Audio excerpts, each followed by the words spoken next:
Num vídeo passado, nós comentamos sobre a maior extinção que aconteceu na face da Terra, mais especificamente a extinção do Permiano, onde 90% de todos os seres vivos, sejam terrestres ou sejam aquáticos, foram extintos, ou seja, foi um grande cataclisma causado por problemas naturais, no caso, por grandes erupções vulcânicas. E hoje nós vamos falar de um ser vivo que na realidade se deu muito bem nessa época. Bom, o que aconteceu basicamente no Permiano? Tivemos uma grande erupção vulcânica que durou 60 milhões de anos lá na região que é da Sibéria hoje, ou seja, lá na Rússia. O grande problema é que quando ocorria essa erupção vulcânica, ela liberava toneladas de gases estufa e também de gases ácidos na atmosfera, sendo que um desses gases era o ácido sulfídrico, ou seja, H2S. E esse ácido, na realidade, ele é muito similar à água, que é a H2O. Tanto o enxofre quanto o oxigênio eles se encontram na mesma família, família essa encabeçada pelo próprio oxigênio. Então, água e ácido sulfídrico são muito parecidos na sua estrutura, uma vez que são formados por calcogênios.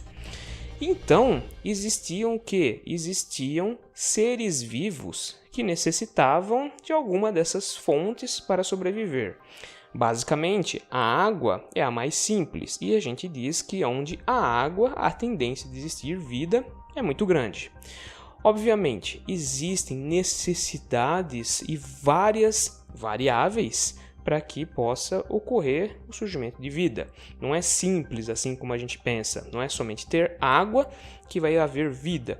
Você precisa ter, por exemplo, uma atmosfera que proteja esses seres vivos de raios cósmicos. Então, dessa forma, já é uma variável a mais, né? Então, por exemplo, existem meteoritos, ou melhor, meteoros, que possuem uma capa de gelo. E nessa capa de gelo você não tem vida. Por quê? Porque existem raios cósmicos batendo ali direto.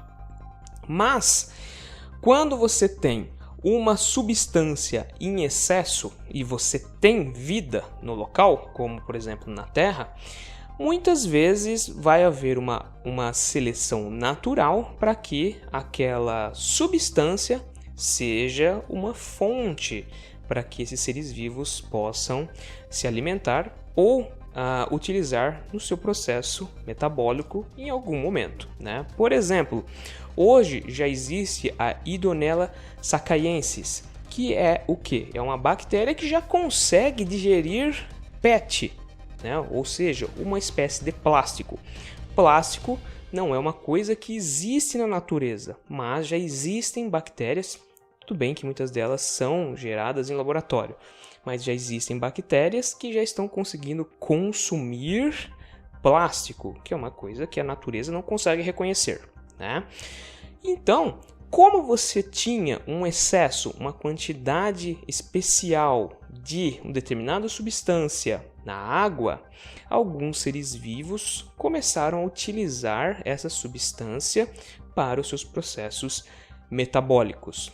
E isso aconteceu com quem? Especificamente com as tiobactérias. Tio é um prefixo para dizer que algo possui enxofre. Então, tiobactérias seriam bactérias que dependeriam do enxofre em algum estágio de sua produção de energia. Essas bactérias são muito interessantes porque elas são autotrófas, ou seja, elas produzem a sua própria alimentação. Então, elas conseguem gerar energia e alimento baseado num processo de fotossíntese, muito similar então com as cianobactérias e os seres vegetais, né? As plantas e algumas bactérias. Então, dessa forma, ela precisa do quê? Ela precisa consumir alguma coisa que seja abundante. Plantas, em geral, necessitam do quê? Necessitam de CO2. Por quê? Porque CO2 é algo abundante na atmosfera. Então, é uma fonte de carbono para você gerar açúcar. E açúcar você consegue quebrar produzindo energia. tudo bem? Então você consegue fazer com que plantas sejam autótrofas porque você tem uma substância em excesso. É claro que as bactérias, mais especificamente chamadas de bactérias púrpuras, elas não surgiram no Permiano, elas já existiam há muito tempo. Por quê? Porque lá no Arqueozoico era comum o planeta possuir grandes tempestades de ácido sulfúrico. Então essas bactérias já existem na Terra há muito tempo. Em algum momento, obviamente, as cianobactérias começaram a produzir uma coisa diferente, que era oxigênio. E essas cianobactérias levaram ao quê? Um aumento de quantidade desse gás na atmosfera. Dessa forma, os seres vivos posteriores se utilizavam desse gás para sobreviver. Entretanto, as tiobactérias, especificamente as bactérias púrpuras, o que elas fazem? Elas se utilizam do ácido sulfídrico para conseguir substituir a água no processo de fotossíntese.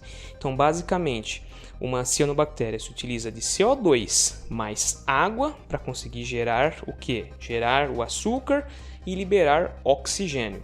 Já as tiobactérias, elas se utilizam do CO2 e do ácido sulfídrico para gerar o açúcar e liberar enxofre para a atmosfera. Então, se na história da Terra a quantidade de tiobactérias fosse superior à de cianobactérias, muito provavelmente, hoje, os seres vivos iriam estar respirando enxofre que estaria na atmosfera.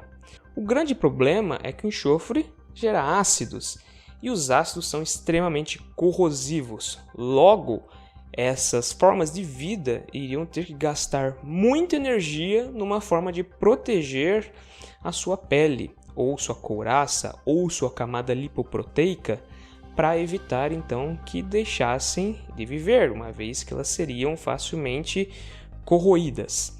Então, dessa forma, a seleção natural demonstra o quê?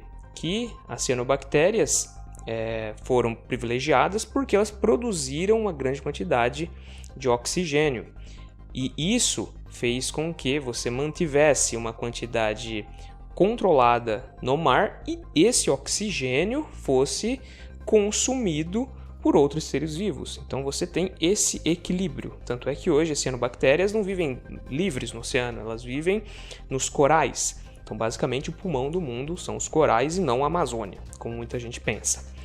Mas, no caso das tiobactérias, que produzem enxofre, elas não se encontram no mar, mas sim, muitas vezes, próximas a crateras de vulcão. Por quê? Porque em crateras de vulcão você se encontra com facilidade enxofre. Então você tem ali o que é necessário para ela produzir seu próprio alimento, que é o que? H2S. Talvez no futuro seja interessante começar a dar mais atenção para a produção desse tipo de gás em outros planetas. Na exobiologia já se estuda isso, mas ainda existe uma preocupação maior em tentar encontrar o quê? Metano e água.